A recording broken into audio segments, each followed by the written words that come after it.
How is what you do different to the way the rest of the firefighting community operates? It's totally opposite to what everyone's doing here.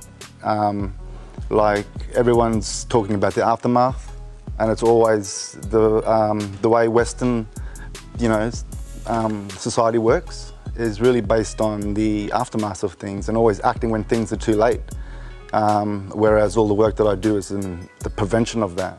And it's really about putting fires in, not to save your house, just your house, but to save the bushlands, look after the environment as a whole, and above all, teach people what they should know about the country in terms of understanding fire properly.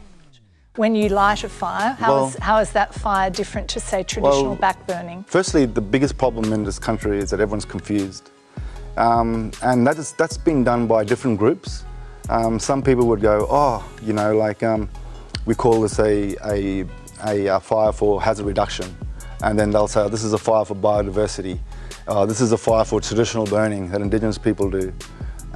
When in fact, there's only one fire, and that is the right fire. And fire for your country, your environment, and a fire that is there more frequently. And what I do with the burns that I do, I teach people in their own regions to read the country, understand the land, and be able to see the indicators and the signs on how to manage the country so we prevent wildfires. Explain to us what fire circles are.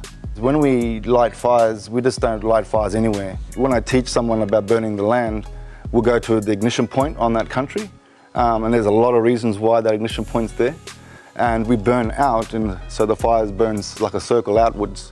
And when it does that, it's a single point, and the fire goes in a 360 degrees radius. Everything can smell that smoke, and everything can escape from that 360 degrees. So it protects the animals and That's right. That is the primary thing that we need to be doing, is protecting the environment. Because we can't keep doing what we're doing. We can't continue to sit back and watch hundreds of kilometres of land being annihilated and yet just sit down and just think about ourselves. But in due respect, we need to be looking after our residents, and we need to be looking after our houses. But what's the point of doing that if we're not looking after the land? What was interesting for me watching that footage was the trees weren't burning and the canopy wasn't burning. That's right. Those are very fire-prone trees, but we burn at the right time of the year, and to make sure that they are protected. Those trees need fire.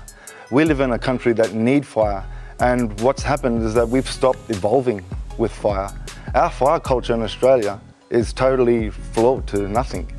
As before, even if you go back 100 years, pastoralists and people who are historically a part of land can tell you themselves. There used to be fires all the time, and even Indigenous people would work in with them and burn country regularly. But we've backed up to a point of regulations, land tenures. So how often are you going around doing that kind of work? Full time. I've been doing it for nearly 20 years.